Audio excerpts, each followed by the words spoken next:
भक्त और भगवान का बेहद अनूठा रिश्ता है, जहां भक्त अपनी भक्ति से अपने प्रभु को रिझाता है, उनकी सेवा में लीन रहता है, उन्हें ही सब कुछ मानकर उनका दिन रात स्मरण करता है। और भगवान भी अपने भक्त के प्रति अनुराग का भाव प्रकट करते हैं, उन पर अपनी असीम कृपा दृष्टि बनाए रखते हैं। ऐसा ही एक भक्त और भगवान का रिश्ता जो हमारे हृदय को अनेक भावों से ओतप्रोत करता है। सूरदास जी भक्ति मार्ग पर चलने वाले महान कवि, जिन्होंने लाखों छंद लिखे जो आज भी हमें भक्ति भाव से जोड़ते हैं। वैशाख शुक्ल संवत 1535 में जन्मे सूरदास जी श्री कृष्ण के बड़े ही अनोखे भक्त थे। नेत्रहीन होने के बाद भी सूरदास जी अपनी मन की आंखों से ही अपने आराध्य श्री कृष्ण के दर्शन किया करते, उनकी सारी लीलाओं का वर्णन किया करते। सूरदास जी जब भी भजन गायन करते तो स्वयं श्री कृष्ण उनको सुनने आया करते और मंत्र मुग्ध होकर उनमें ही खो जाया करते।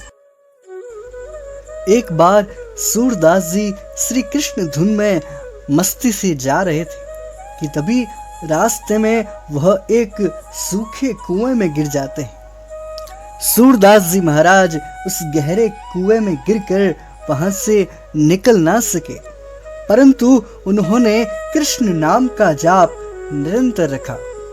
अब इस भरे जंगल में दूर दूर तक किसी के आने जाने की कोई उम्मीद न थी, लेकिन स्वयं श्री कृष्ण अपने भक्त को इस हाल में देखकर उनकी रक्षा के लिए बाल गोपाल का रूप लेकर उनको उस कुएं से निकालने के लिए आते हैं। प्रभु के पांव की नन्ही नन्ही सी पैंजनियां जब छन छन करती हुई सूरदास जी के पास आई तो सूरदास जी को समझते देर ना लगी। अब श्री कृष्ण उनके समीप आकर बोलते हैं, अरे बाबा, मैं गैया चरा कर जा रहा था, आपका ये कृष्ण कृष्ण जाप सुनकर मैं यहाँ आ गया। लो, मेरा हाथ पकड़ लो और जल्दी से ऊपर चले आओ। सूरदास जी ने कहा, कान्हा, तुम आए हो ना स्वयं खुद?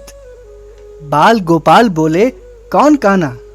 आप मेरा हाथ पकड़ो, ज्यादा बातें ना बनाओ, मैं तो साधारण सा बाल ग्वाला हूं, मदद लेनी हो तो लो, वरना मैं तो ये चला।